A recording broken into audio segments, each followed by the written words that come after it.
Multiply 2.62 by 100 using long multiplication.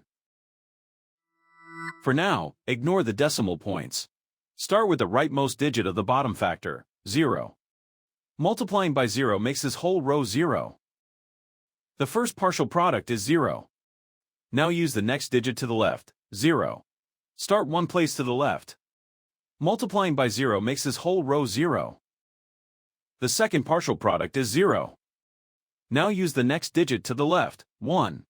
Start two places to the left. 1 times 2 is 2. 1 times 6 is 6. 1 times 2 is 2.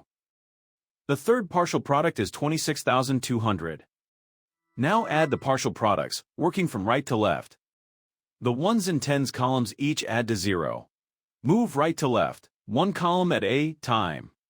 In the hundreds column, 0 plus 0 plus 2 is 2. In the thousands column, 0 plus 6 is 6. In the 10,000s column, bring down 2. The product of the whole numbers is 26,200. Count the highlighted digits after each decimal point. The factors have 2 decimal places altogether, so the product needs 2 decimal places. Place the decimal point 2 places from the right. 26,200 becomes 262.00. That is simply 262.